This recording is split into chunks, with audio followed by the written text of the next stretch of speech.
heart out.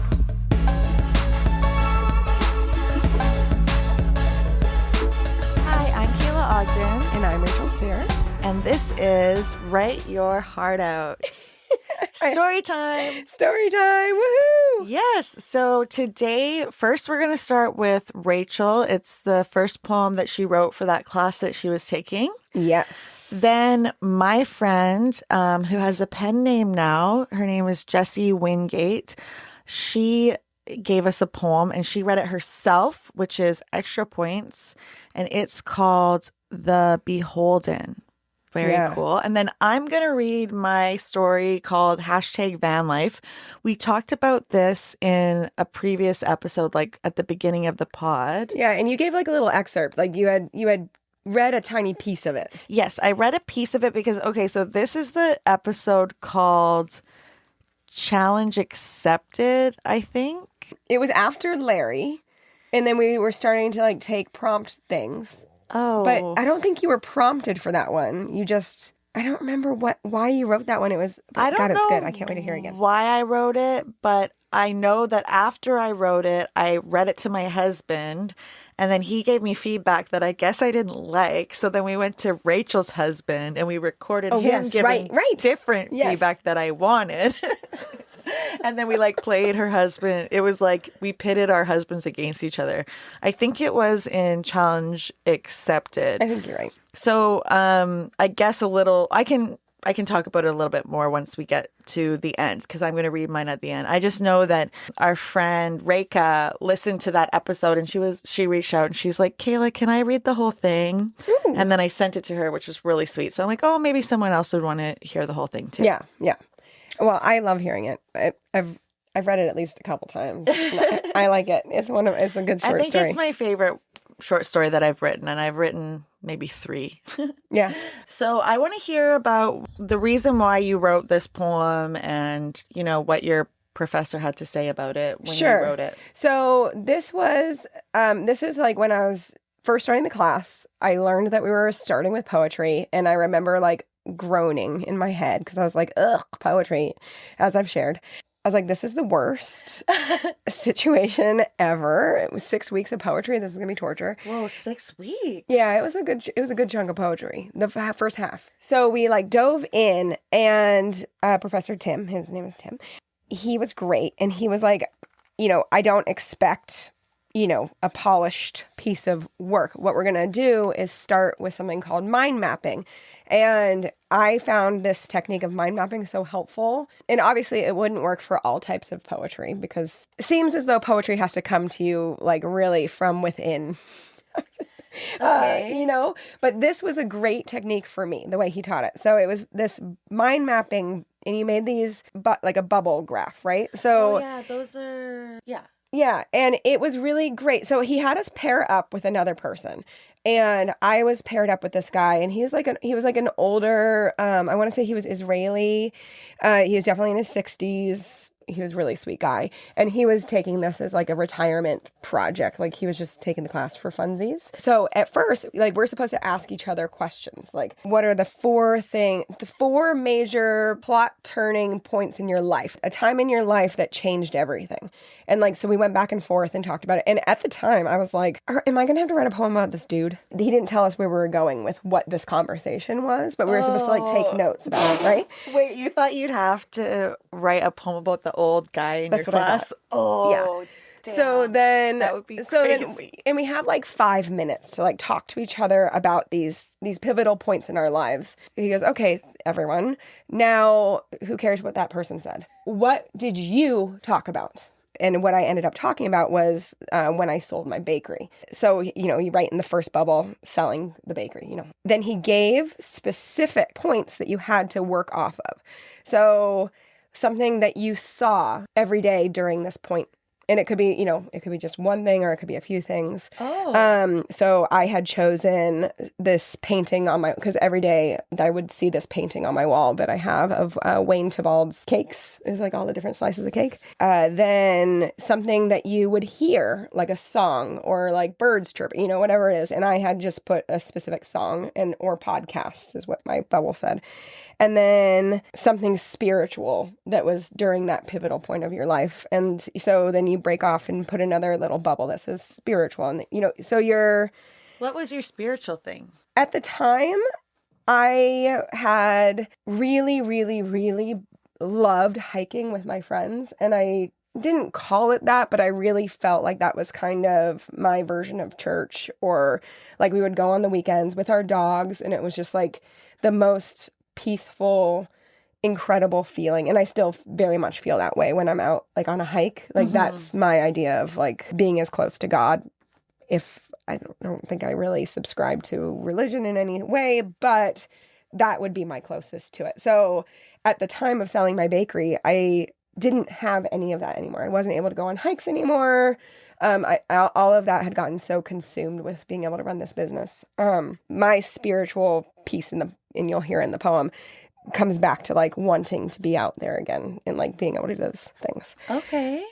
So then like something let's see, like a room that you were in often, and then I had chosen the living room of my house. Oh, so it's just during that time. It's not necessarily while you're at the bakery. Right. Some people were very, very specific. Yeah. But because of it, this poem you'll hear is about the decision to sell the bakery and like how that was so pivotal. Yeah, so it's a little bit more of like you'll see, you kind of go on a journey of time. Like a holistic, view of like your whole life at that time, it sounds like. But I like this. It's like I'm just going to kind of recap, I guess, a little bit. What you're saying is you create one of those mind maps or bubble maps where in the center you put this really pivotal turning point in your life. And then you draw a line with another bubble, and then that one has spiritual, a line with another bubble, something you saw, and something you heard. Then you create little bubbles outside of that. Exactly. Of each of these things that your professor said. So then, were there other ones? There was. One was like, what do you see when you look in the mirror during that time? Oh. Another one was, what were you eating for breakfast on those days? So you'll hear the poem's pretty long because I took this very literally. Yes. Oh, you wanted to include everything. Yeah. And he did say that he wanted to see all these things like somehow circulate through in the poem. But the more artistic and poetic people in class were able to use a lot more symbols, or were able to show and not tell a lot better than I was capable of doing. So is this the first poem you ever read? Wrote rather? No, technically not. I had forgotten that I wrote a poem that was published in a zine that my sister-in-law put out back when I was, very freshly postpartum with the kids. And that one I could read to you. It's pretty dark. Oh, no. Yeah. I feel sad already just thinking about you postpartum writing a poem. I know. So I've written poems before, but this is the first one where I did it in a mind map with this sort of layout. And had you asked me at the beginning of school if I had written a poem before, I would have said no. So I don't know what that weird blockage of the poem that was published in a fucking zine is. I don't know. Like, interesting. Maybe it was just a postpartum. Was that Colina? Yeah. Does she still do this? No, she hasn't done one. Although she's so artistic, I wouldn't put it past her to put out another zine. Hers was really cool. It was all about birth, and a lot of people did collections of art or poetry or short stories for it. I'll show it to you. Oh, cool. Yeah, it's really cool. Does she write anything? I don't think she wrote anything for it that I can remember. But she did beautiful artwork for it and then collected from her friends and did photography. So each of the people who were published in it, she did a photograph of them and their children overlaid on top of each other. It was really cool. I'll show it to you. Oh my gosh, I can't wait to see that. Okay, really cool. Okay. So that was the mind mapping thing. And I've used this sort of bubble technique for writing stories too. Ooh. Although I found it really helpful to like have this as like a first being thrown into poetry in class. I thought it was just so helpful. Yeah. Yeah. Damn. You ready? Yep. And you can take this part out. I might start crying, in which case I'll have to stop it over. God! Oh my God. Okay. Or you don't have to take that part out. I don't know. Just like bear with me. I haven't taken my meds yet today, so I'm a little squirrely. Oh, okay. Just That's okay. Let's do it. Okay. The poem is called A Fair Trade. I sold my bakery. Oh, ooh, sorry. One very important part, because you're going to be like, what the fuck? You have to repeat.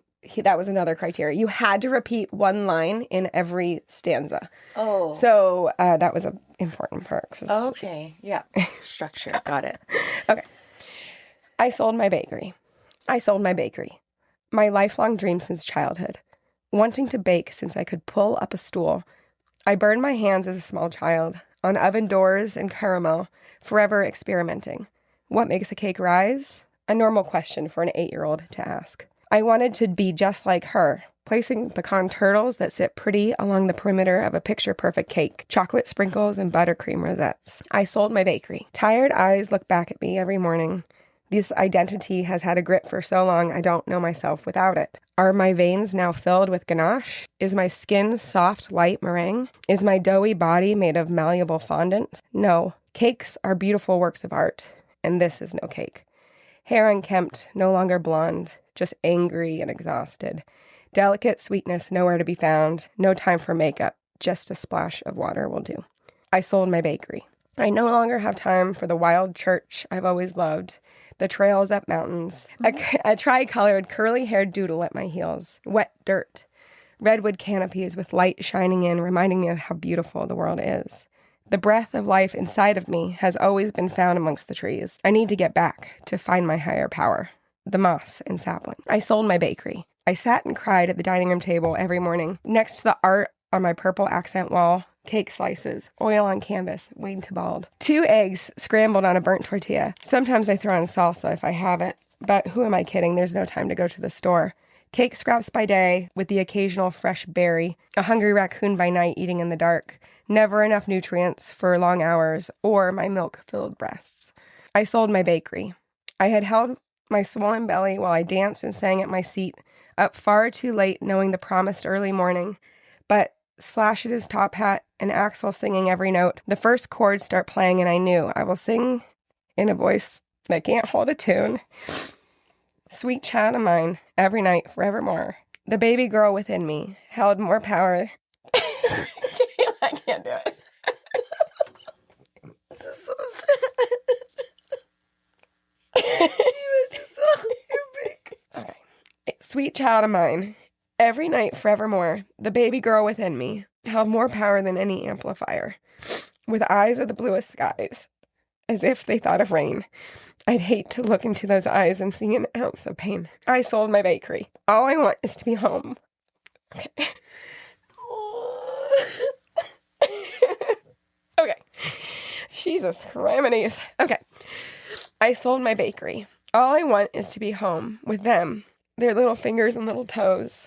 Giggles and kissed away tears, tiny voices calling out, giving me the gift of being their mom, their mama.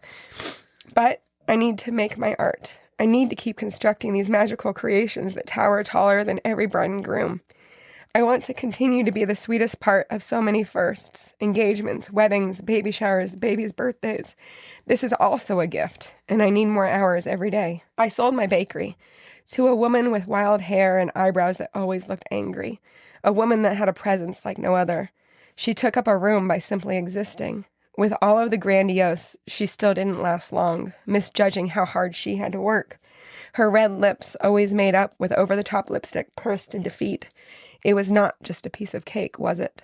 I sold my bakery for toy-covered floors and a crooked carpet, for long days sitting on the floor just next to a saggy couch, furniture that I never actually get to sit on. You're welcome for the wonderful world you know, playing above my head, sung by an oversized man on an oversized TV screen. The irony. I sold my bakery to trade, one dream for another. The crumbs of cake being swept away after a long day has turned into crumbs of crackers in between chubby fingers. I will always have an oven, a spatula, flour, and sugar. My babies will only have frosting-kissed lips and lick batter-laden beaters with chocolate-covered cheeks for a short time. And I get to have these moments. And I get to have these moments because I sold my bakery. Oh, Rachel, I'm so sorry you had to sell your bakery. It's okay. I miss it. But it was just too much work. It was too much work. And anyways, that was really good. I was not the first person in class to read a poem. MJ was. And I remember hearing hers, and hers was beautiful. And it was about her sister having cancer. Oh my God. I know. Poor MJ. And she read it so eloquently, and she read it with such like passion and power, and she didn't cry. And I remember, I think I was the next person to read, or the next day or something, and then I was like crying the whole time I was reading. And I was like, oh God, Matt, MJ is so good at this, and I'm so bad at this. So composed. Yeah. MJ. Can I just stop to go blow my nose? Of course. All right. Okay, so that was so special, and I feel like you can really see how the mind map Totally played a part in it. Yeah. And now I think that I'm just like, wow, that's such a great way to organize your thoughts when it comes to like a poem, because it's like flowy too, like the way that you do the mind map. And it was really appropriate, bringing all those things into it. And then with the refrain, it's like, yeah, it just made a lot of sense. It was great. Yeah, thank you. It. Yeah, I haven't read it since school. And that clearly that was a little rusty. Right. Like it kind of was like surprising again like what you had written. Yeah, that was very emotional. I love like the idea that like closed your bakery, but you sort of still have a bakery in your home, but the only people that eat it are your kids or whatever. Right? Or like you say in it that you're going to still make these cakes for people. Sure. Which you have. But I like that idea that it's like you keep saying that you closed your bakery, and you did, but like you're still baking. Yeah. There's just like you're finding like this other balance. Right. I like the part about Maui. Oh, yeah. The guy from the Moana. What was the line? Thank you for the wonderful world you know. Yeah, which is like you're the mother. Right. Or you're welcome. Yeah. Oh, you're welcome. Yeah. You're welcome. So you're like welcome. on the floor, like playing with them. You're like, yeah, you're welcome, you little fucks. Yeah, exactly. Exactly. You little turds. I'm going to do that. Back a long time ago, we talked about it before, but the compliment, because he does a similar mind mapping thing for prose, for fiction writing. Oh. But it was way less structured. The prose one, what was it like? I'd like to know that. That one was that one was not structured at all. It was like you just make one. You you have a character in your head, and then like you had to have it was like a minimum of 10 things that came off of it, and it was like it could have been whatever.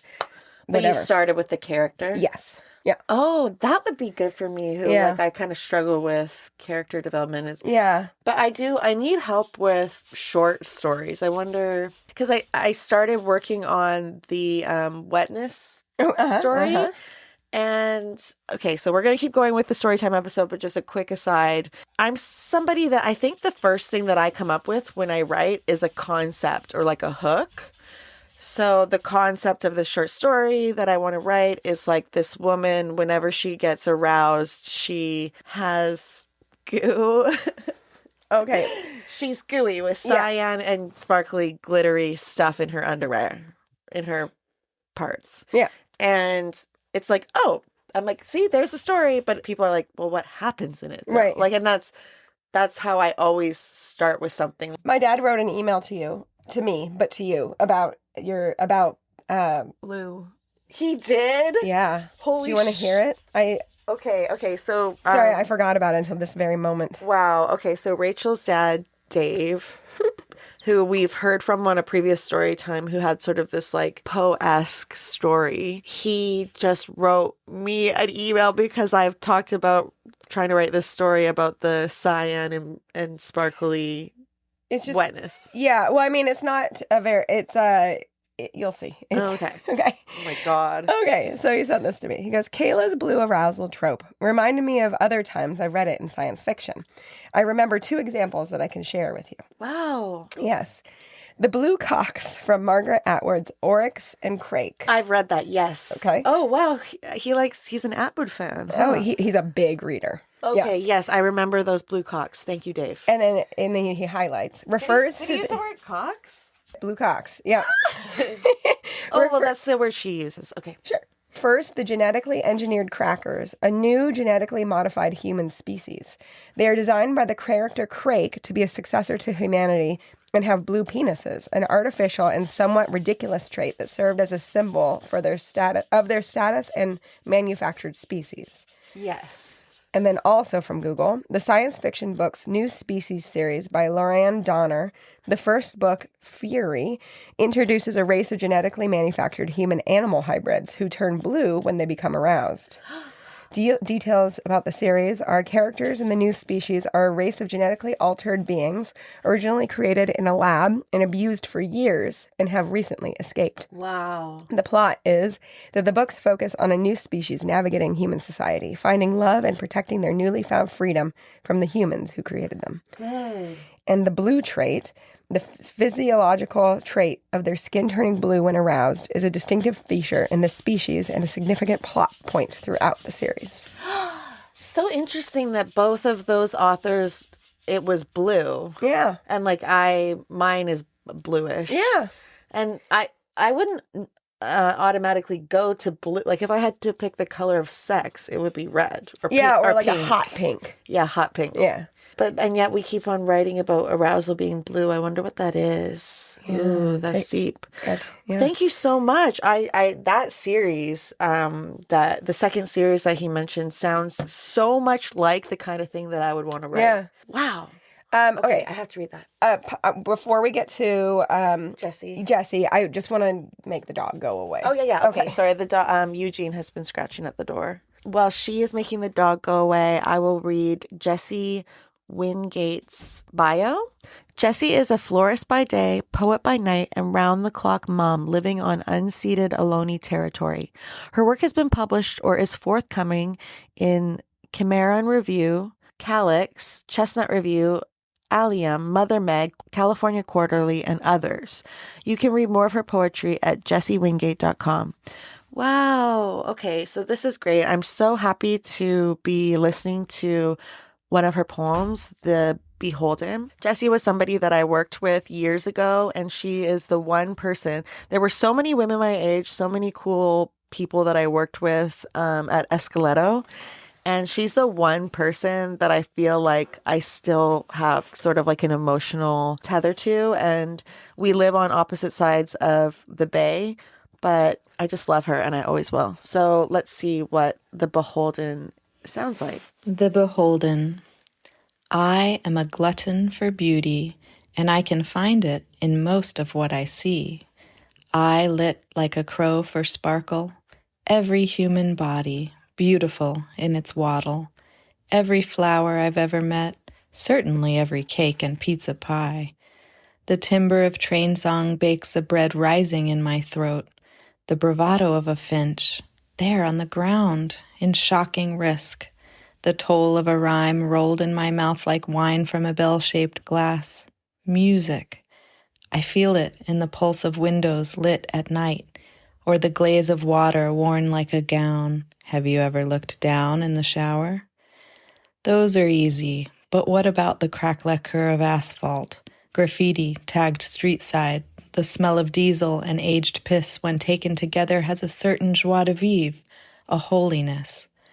What about the wrinkles on my face, the summer death of grass, or the bark of a slammed door?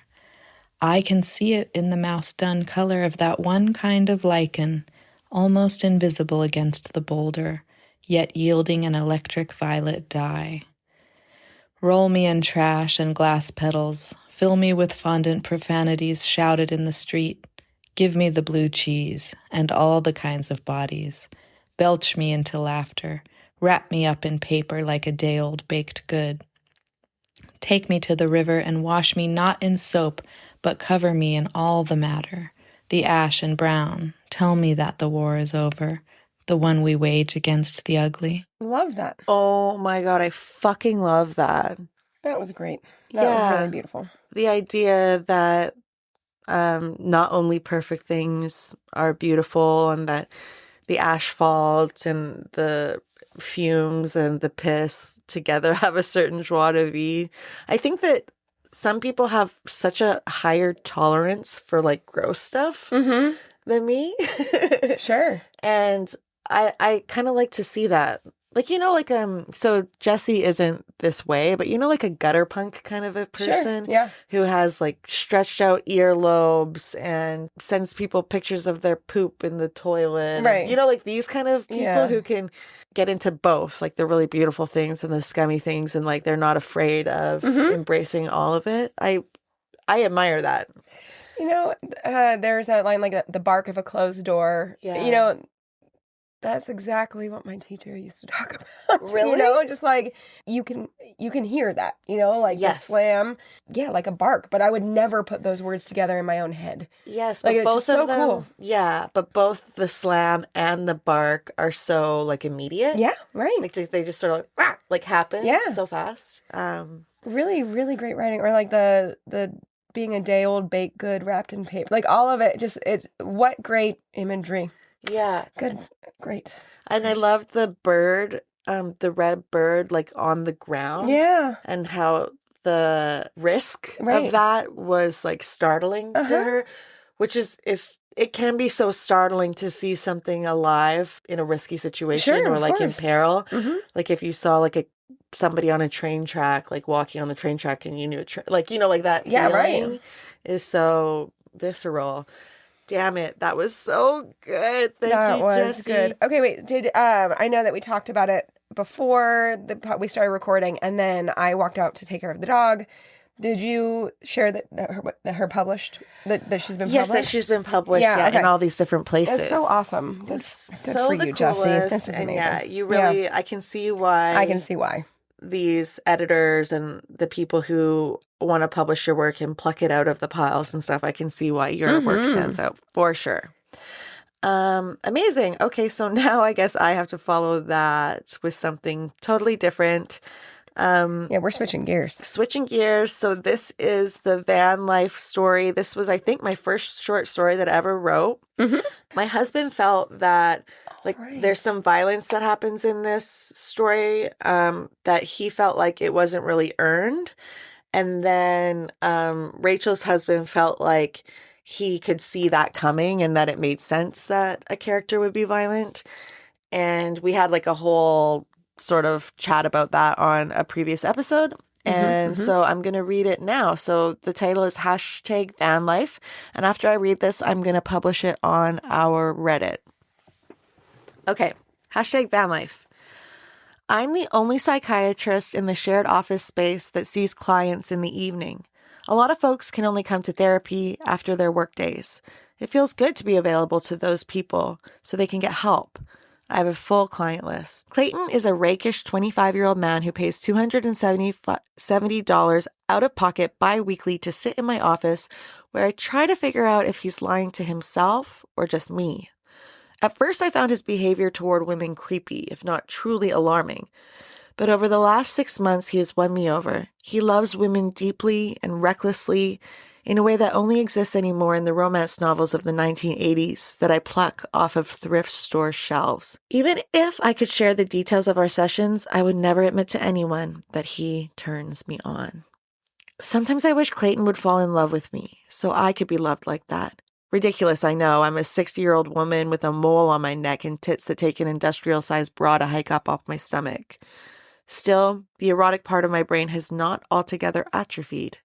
Life is short. I've got to squeeze a little mischief and sensuality from somewhere. Questions are normally all I give to Clayton. He isn't much for psychological facts or advice. He won't fill any of the prescriptions he needs. But I choose not to push. I keep him comfortable so he keeps coming back. Plus, he pays cash, which I don't always document. She wanted me to come over. I can read between the lines, he says. What did she text back? I ask. She didn't. I stand and open the office window. The room is muggy.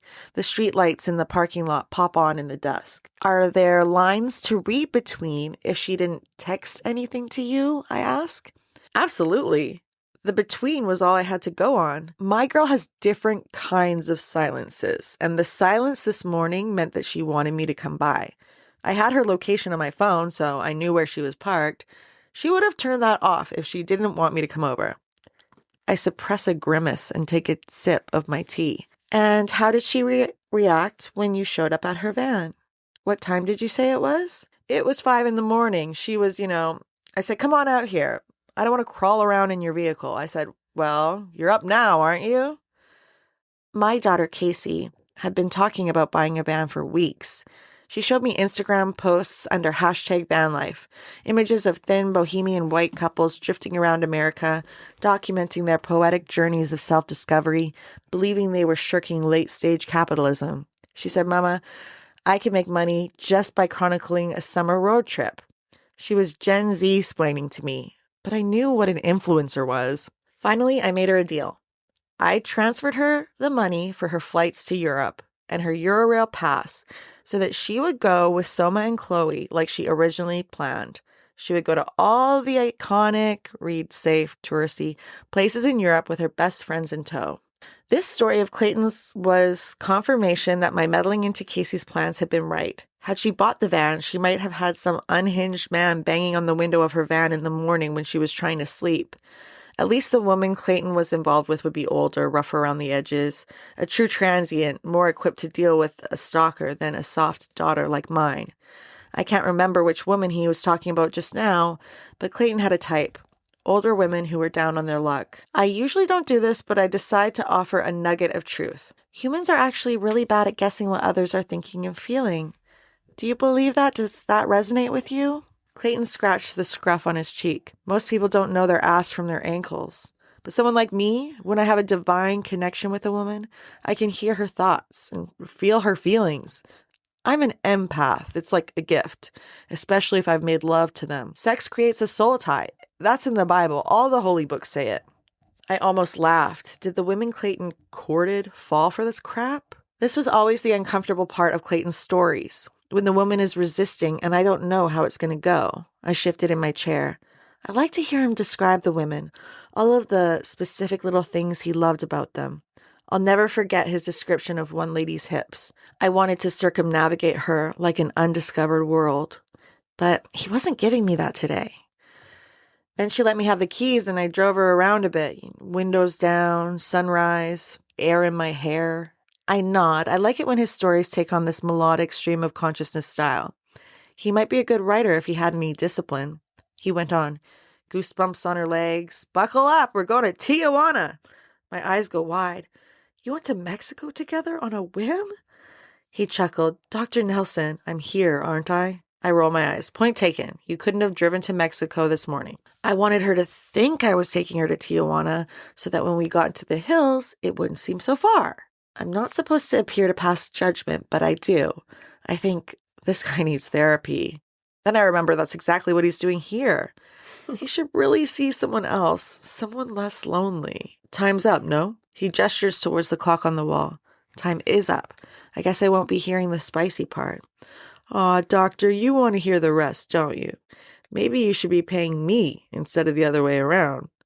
My nostrils feel tight. I have a habit of flaring them in an unattractive, bullish way when I'm offended. I touch my earlobe. My new yellow gold hoop with pave crystals isn't there. The earring on the other side confirms that I put them on this morning. My boyfriend had given them to me a month prior on our 2-year anniversary. He bought a similar pair for my daughter Casey too.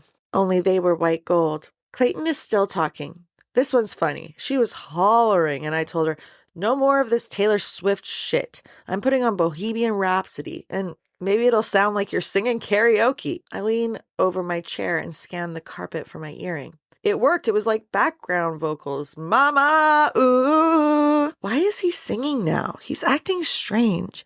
He should go. I push my chair back and get on my hands and knees. Dr. Nelson, what are you looking for? My earring. It's special. I'm not sure when it fell off.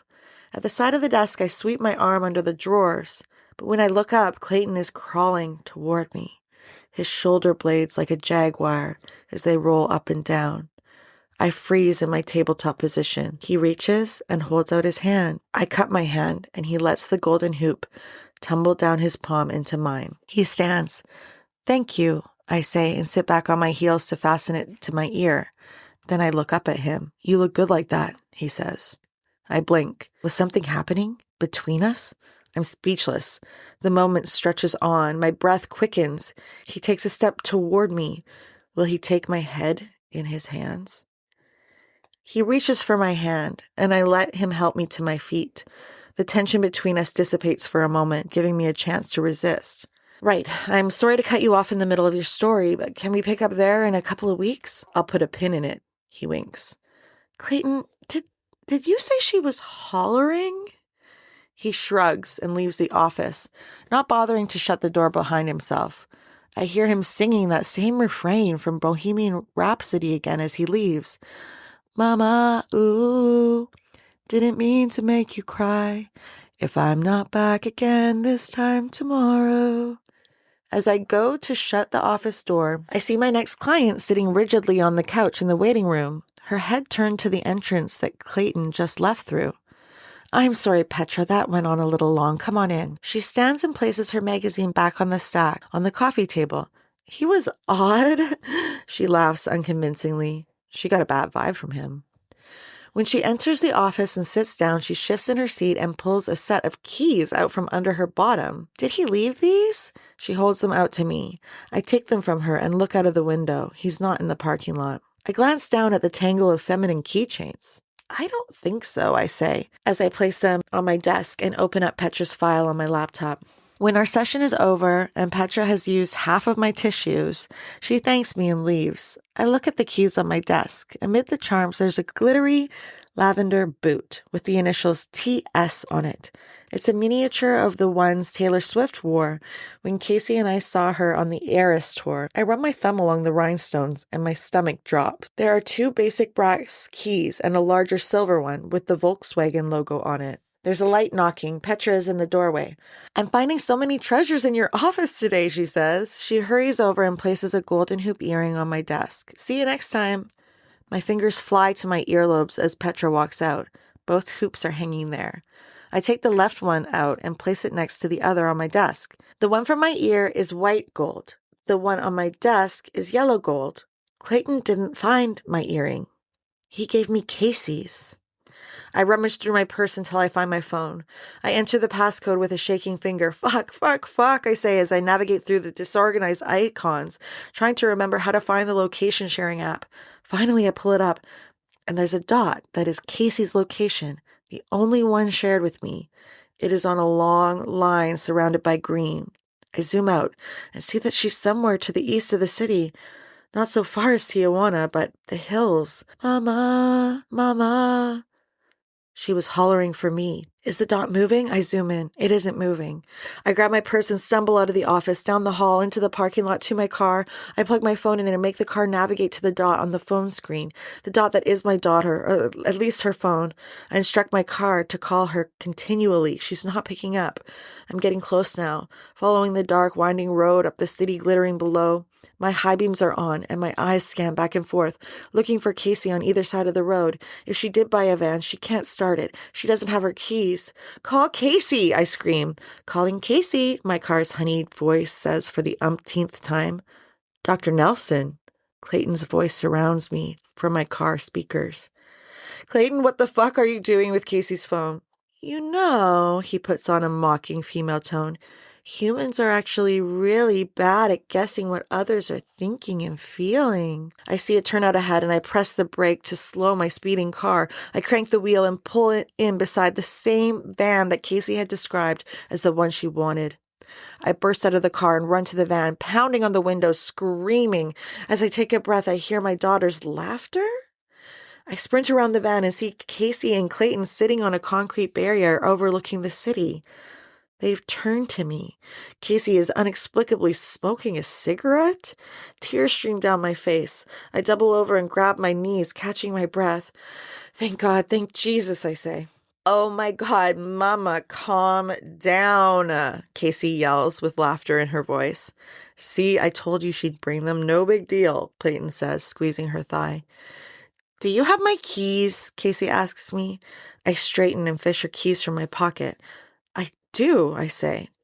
Casey hops up and flicks her cigarette onto the pavement. She reaches for her keys, but I pull them back. I shake my head, looking straight at Clayton, who sits calmly, just like he did in my office less than 2 hours ago. Why did you have her earring? He was supposed to pawn them, Casey says, shooting him a playful scowl. Casey, honey, this isn't happening. You're coming with me. We're selling that van. You're going to Europe. You're going to dump this lowlife. Are you jealous of your daughter, Dr. Nelson? Blood runs into my cheeks. I told you I can read between the lines, he says, standing, approaching us. Casey lunges for her keys. I pull away and fall hard on my tailbone. Clayton's hands wrap around my ankles. Ooh. He yanks. My skull cracks on the concrete. My daughter begins to sing. Hey, okay, so that's it. But this is a different version than the one I had read before. Is it? It's Yeah. way different. It's way different. I think this is unedited. Sorry, guys. Okay, this is a fucking writer's problem. You look for a piece of work and you find 7 different versions in your Google Docs and you're like, which fucking one was it? Yeah. So I think this is like the unabridged version. It's definitely unedited because there's like I repeat words a lot. Sure. And things like that. I get it. But it's really, what's weird is that I have Clayton grabbing her By ankles. the ankles. And Rachel and I have this running joke about like sexy romantasy wolves and stuff grabbing you by the ankles by to the like ankles. ravage you. And it's weird that I wrote that in. And that was That's so way weird. before we had this joke. Wow. Yeah. I guess maybe I'm a little romantasy. Maybe I should keep Maybe. writing. Maybe and Clayton he should can be a have his way werewolf. with her. I know. Well, maybe. We'll see. Anyways, I don't know what version that was, but I hope you liked it and maybe it quenched somebody's curiosity who had listened to the older episode. Mhm. I think the one we called Challenge Accepted. Yeah, I mean, I'm not sure. Yeah, that's our story time, and we would love to hear your stories and poems for next time. We put these out occasionally. And, you know, as soon as we get something from someone we want to read, basically, or we have something we want to share. So, Yeah. How do they send it in? Okay, so you can go to our website, which is writeyourheartoutpod.com, and there's 2 ways to submit. You can, just find the submit button. Very easy, top right corner. It'll take you to a little form. You can fill out just like, do you want to stay anonymous? Blah, blah, blah. It's so easy. Or you can find us on Reddit. We would also love, if you posted something before, just share it to us too, because we'd love to see it there. Or just contact at writeyourheartoutpod.com. Okay, we would love to hear from you. Thanks for listening, guys, and we'll talk to you next time. Bye.